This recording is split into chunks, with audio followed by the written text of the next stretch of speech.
You are listening to BeExposedRadio.com. Amen. Hey, what's up? This is your host, Nate, here live on the Artist Exchange on BeExposedRadio.com. We're here on this hot Friday night. See, I wasn't one of them people complaining about that cool air. Now, I can't take it that cold, but I complained. I'm happy. I can sit in my house at 75 degrees. That's beautiful. That's what socks and jackets and scarves are for. Someone, can you open that up? Thank you. So, so we're here today. We're just going to throw out a couple, hot topics. Joining us today right now.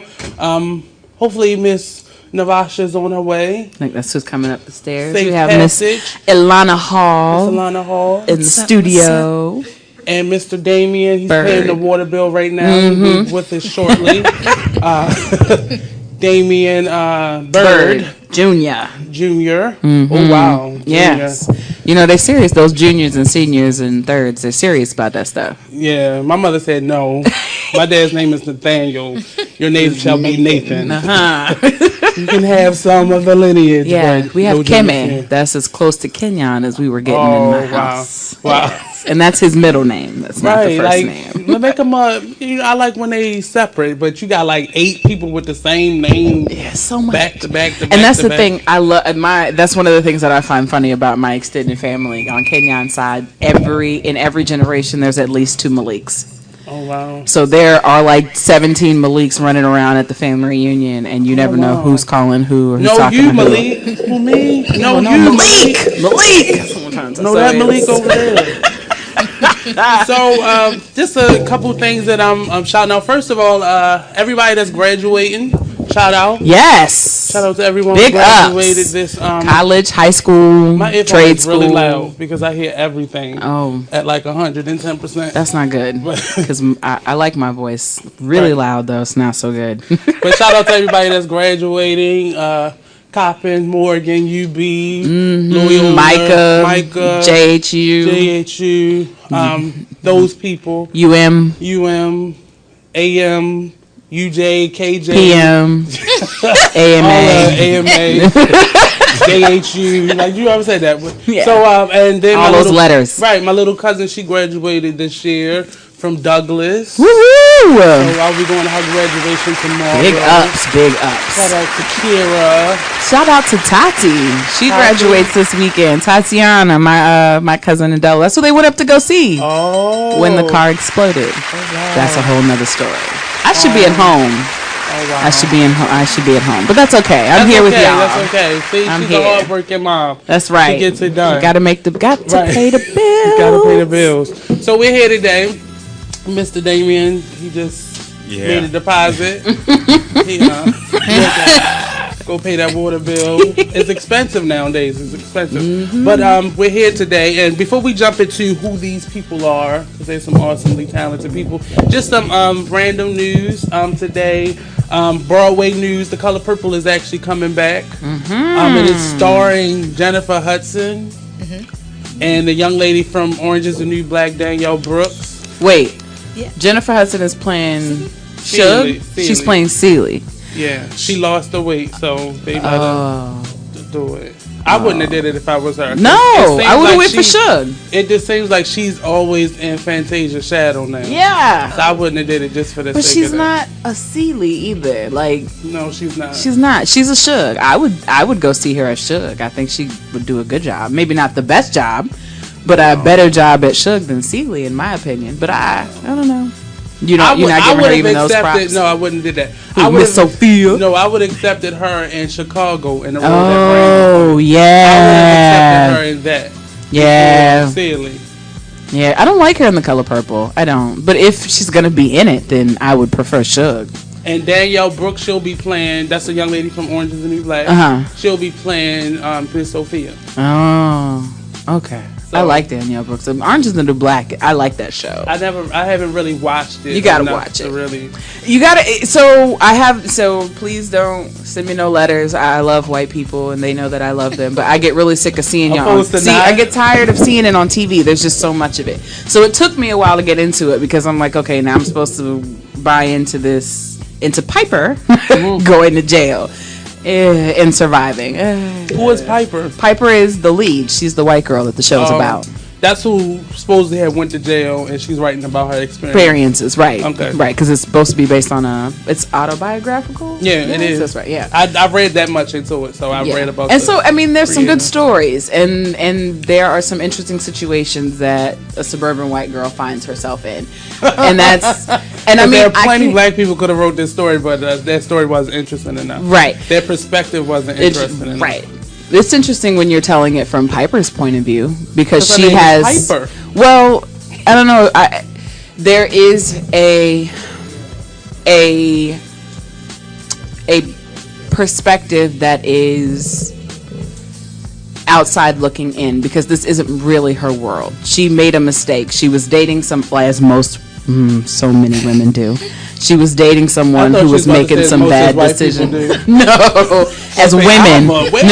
As women. What did Lauren say? It's many women sitting in Philly pen. So let's be real.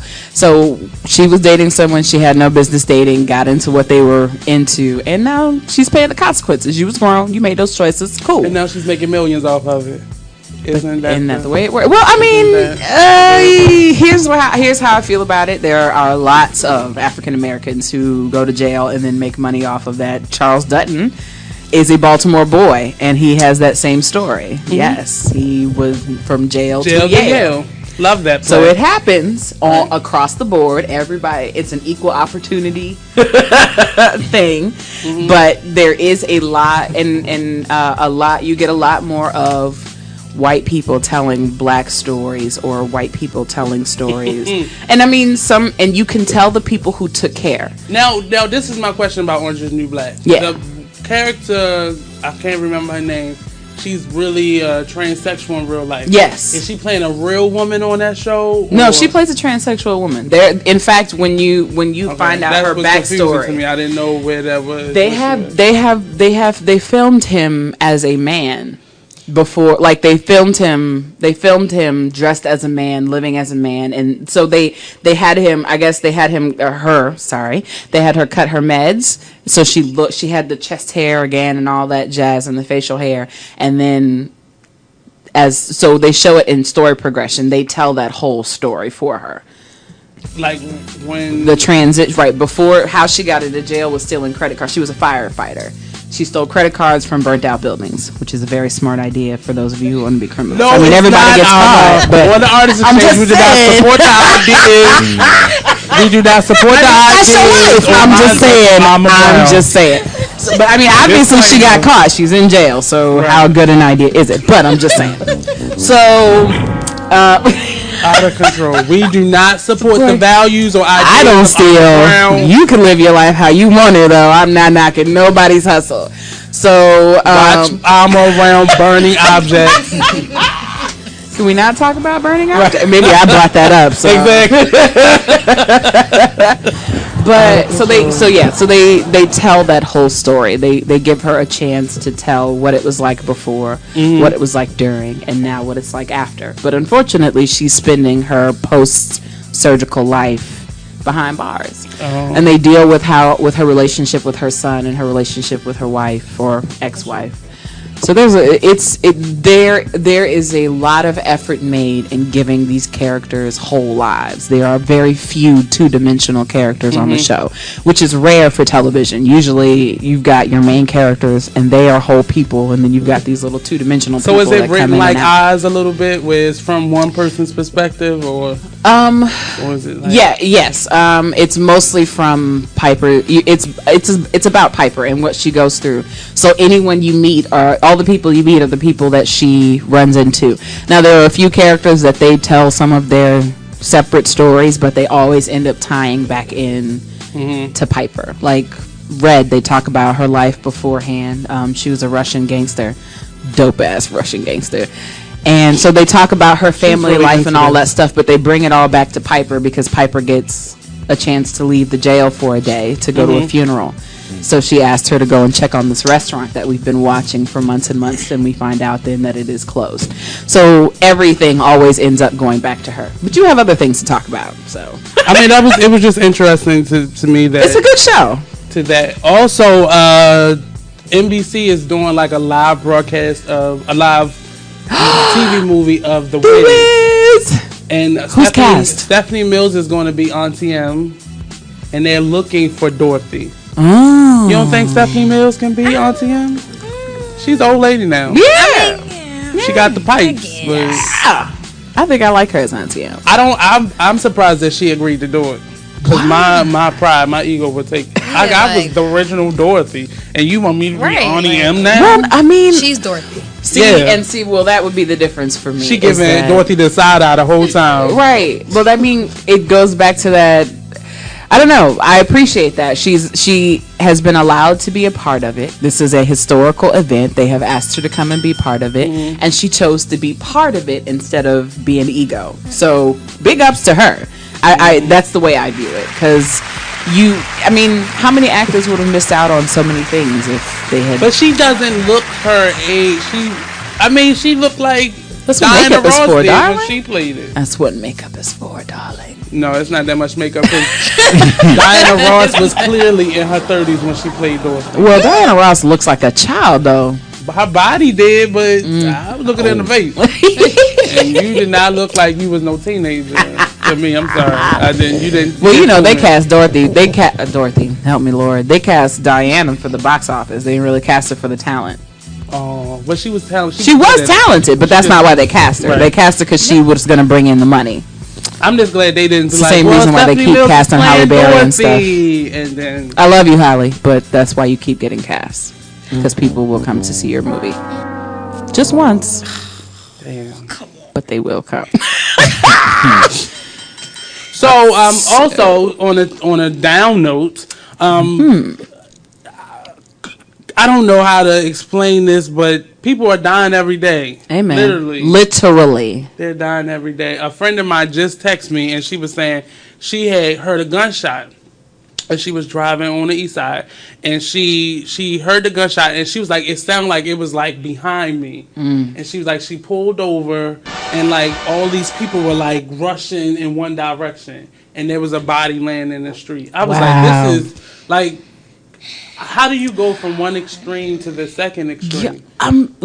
Monday night, I was woken up at 1 a.m. There's somebody literally on the corner of the street. I can look out of my window and see you, sir, popping off shots. Then I see him tuck the gun and take off running in the other direction.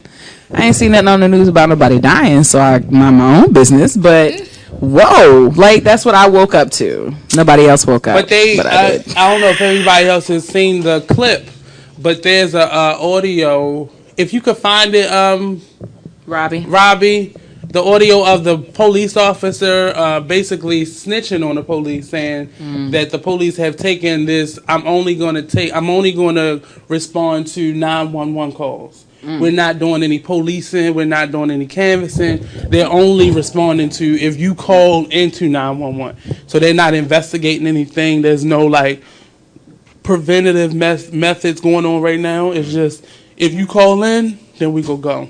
And then they're going like 3 and 4 at a time.